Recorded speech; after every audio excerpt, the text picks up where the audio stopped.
Salam kerahiman. Hari ini 12 Maret kita akan baca dari 1159, 1172, 1175. Kita mulai ya. Dalam nama Bapa dan Putra dan Roh Kudus. Amin.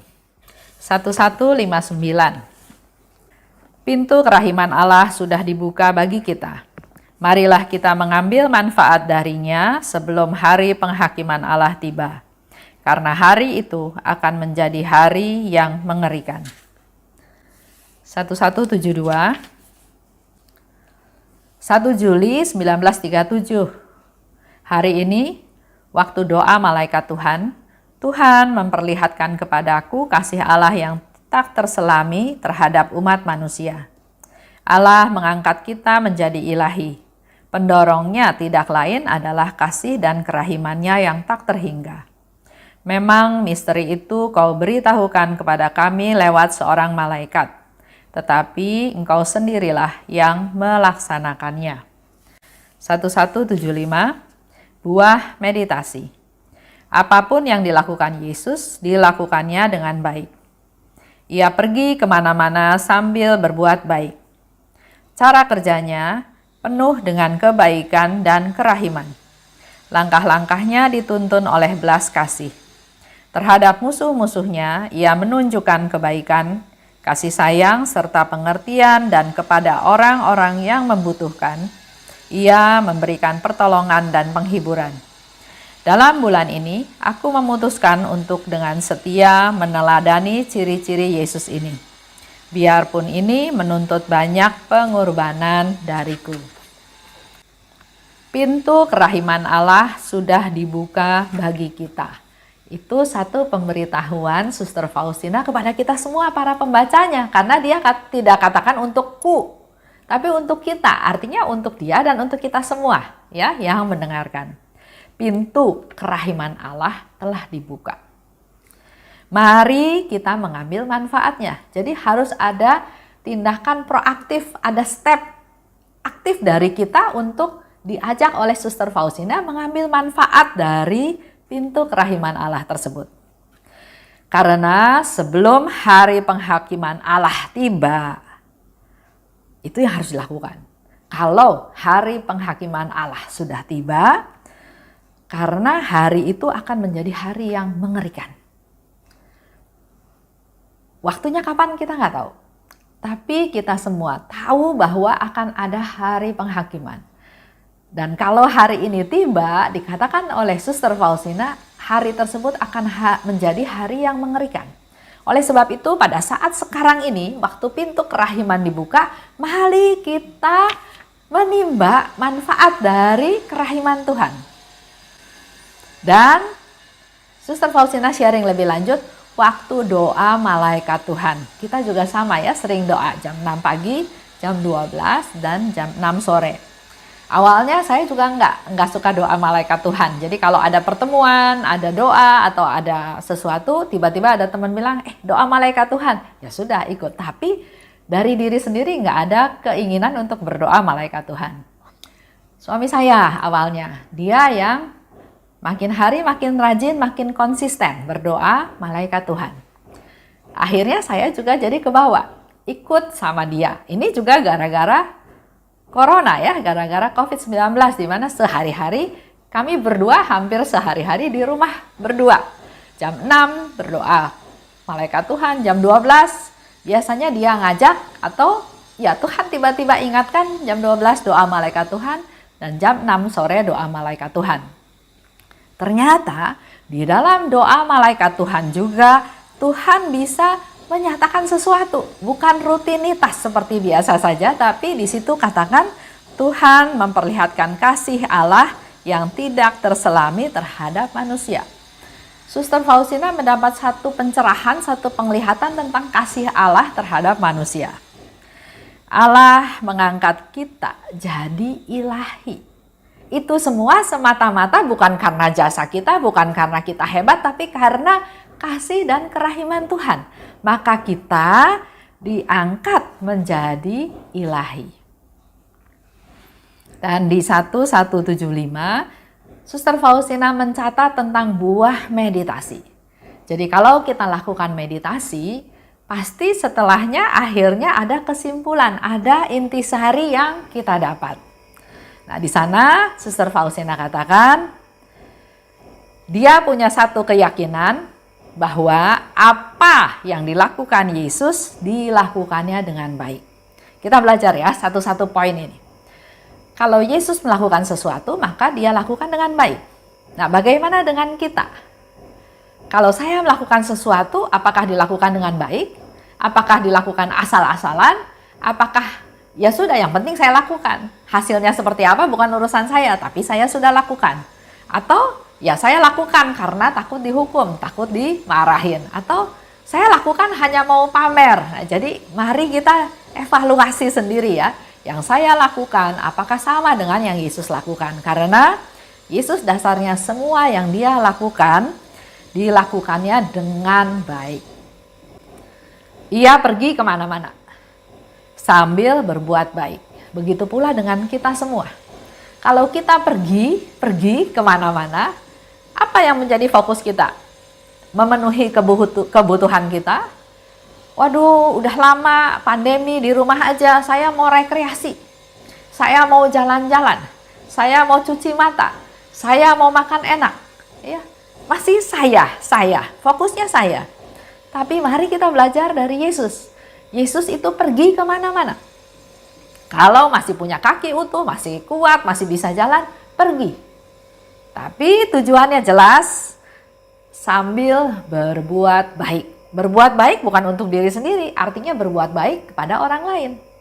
Orang yang tadinya tidak merasakan kebaikan, dengan kehadiran kita, dia merasakan kebaikan tersebut. Jadi kita pergi dengan motivasi, dengan tujuan berbuat baik.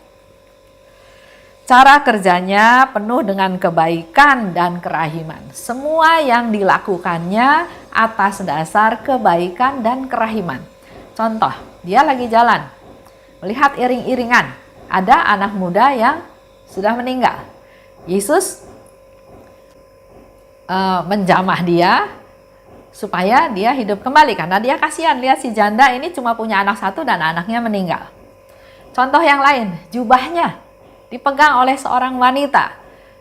Kekuatannya mengalir dan si wanita perdarahan tersebut sembuh. Hal yang lain, ada dihadapkan kepada Yesus perempuan yang kedapatan berzina. Yesus nggak menghukum. Yesus cuma bilang, jangan berbuat dosa lagi. Jadi apa yang dilakukan oleh Yesus itu dasarnya adalah kebaikan dan kerahiman.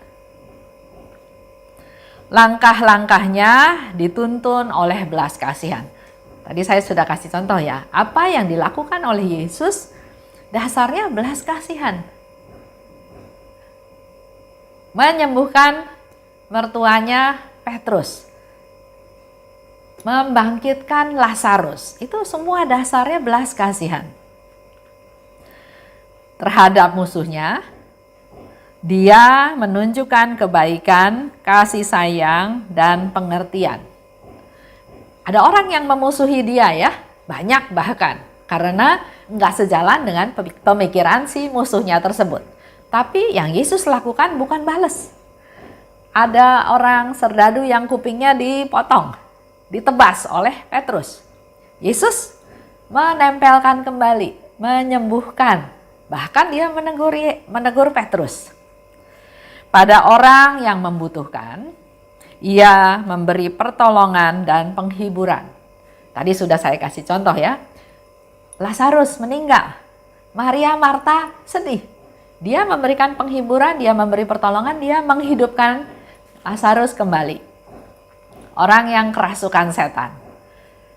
Orang yang ikut Yesus sampai malam nggak ada makanan. Dia membuat mukjizat dengan memberi mereka makanan. Jadi semua yang butuh, Yesus memenuhi kebutuhannya. Memberi pertolongan dan penghiburan. Selanjutnya, saya mau tambahin dari diary nomor 1075. Jiwa-jiwa yang menyebarkan devosi kepada kerahiman ilahi. Ini tujuannya untuk kita semua. Selain kita tadi sudah mendapat masukan-masukan dari hasil meditasinya Suster Faustina, saya mau ajak Bapak Ibu juga sebagai devosan kerahiman yang menyebarluaskan devosi kepada kerahiman ilahi, apa yang Yesus janjikan, ya. Jiwa-jiwa yang menyebarkan devosi kepada kerahiman ilahi akan kulindungi seumur hidupnya. Yesus janji akan melindungi kita semua seperti seorang ibu yang penuh kasih sayang melindungi bayinya. Kita dianggap bayi-bayi yang begitu dikasihi oleh seorang ibu. Dilindungi, dipeluk, dikasih makan, dipelihara, dicium-cium, disayang, ya. Itu yang akan Yesus lakukan. Yesus yang janjikan akan kulindungi seperti seorang ibu melindungi bayinya. Dan pada saat kematiannya, kita semua juga suatu hari akan mati. Aku tidak akan tampil sebagai hakim, tapi Yesus akan datang sebagai juru selamat. Jadi kalau saya bayangkan, Yesus punya jubah hakim, hakim yang adil. Dia juga punya jubah juru selamat. Nah, Yesus datang bukan sebagai hakim, tapi dia akan datang sebagai juru selamat yang maha rahim. Pada saat terakhir itu, jiwa tidak akan mempunyai senjata apapun untuk membela diri kecuali kerahimanku. Jiwa yang sedang sekarat, yang akan meninggal, nggak punya senjata apa-apa. Bahkan teman saya bilang, mau bawa jarum aja nggak bisa. Kalau sudah meninggal ya udah nggak bisa melakukan apapun. Harta, kekayaan, keluarga, apapun dia nggak bisa bawa. Yesus katakan di sini, senjata yang dibutuhkan cuma satu, kerahimanku. Berbahagialah, nah ini yang dikatakan oleh Yesus untuk kita semua. Jiwa yang sepanjang masa hidupnya membenamkan diri dalam sumber kerahiman. Berbahagialah kita semua yang dalam sepanjang hidupnya membenamkan diri dalam samudra kerahiman, dalam sumber kerahiman. Sebab ia tidak akan dihadapkan pada pengadilan. Kita semua nggak akan dihadapkan dalam pengadilan akhir. Yesus datang sebagai penyelamat yang maha rahim yang menyelamatkan kita. Dan dia akan bela kita sebagai kemuliaannya sendiri. Jadi banyak hal yang Yesus katakan sehubungan dengan hidup kita. Dan terutama pada saat akhir itu, kalau kita masih ingat, buat mereka yang berdoa koronka. Pada saat akhir, artinya orang itu sudah terbiasa berdoa koronka, sehingga dalam doa koronka itu Yesus hadir bukan sebagai hakim tapi sebagai juru selamat yang maha rahim. Mari hari ini saya mau ajak Bapak Ibu melaksanakan apa yang menjadi permenungan dari Suster Faustina dari hasil meditasinya. Ada beberapa poin ya tadi, semoga kita bisa mempraktekkan, bisa melakukan hari ini dan hari-hari selanjutnya. Terima kasih. Demi nama Bapa dan Putra dan Roh Kudus. Amin. Salam kerahiman.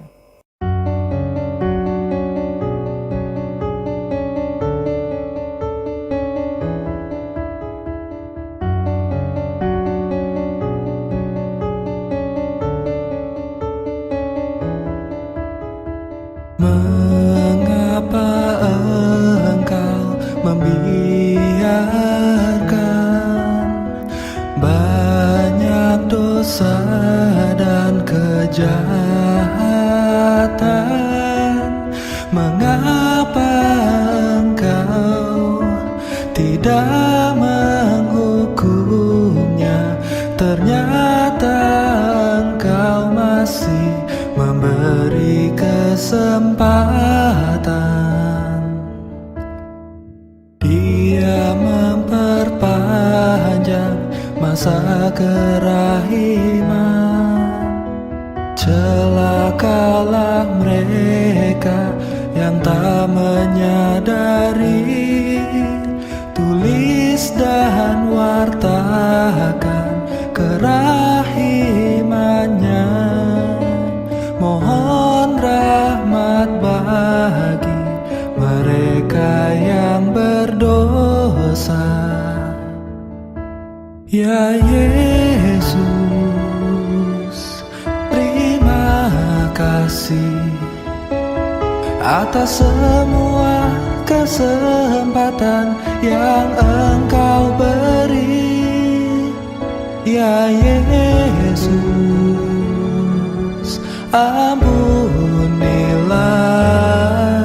atas semua dosa yang terjadi.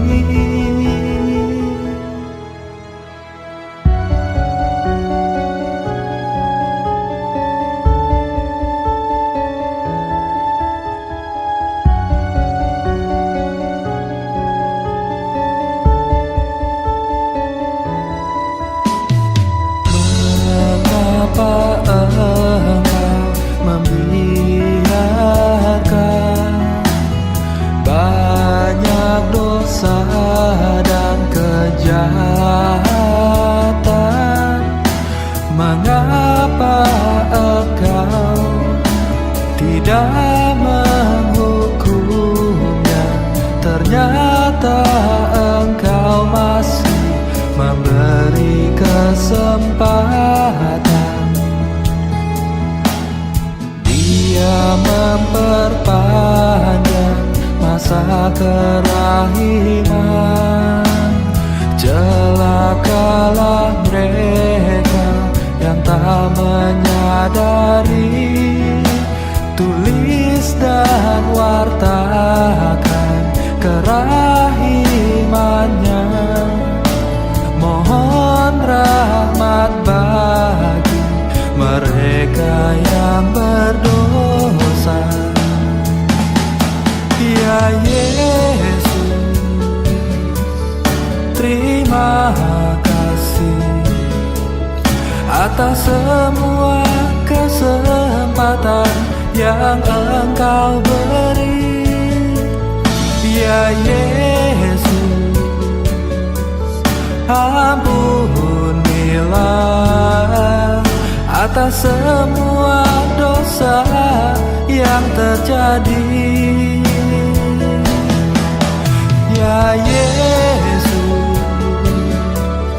terima kasih atas semua kesempatan yang Engkau beri.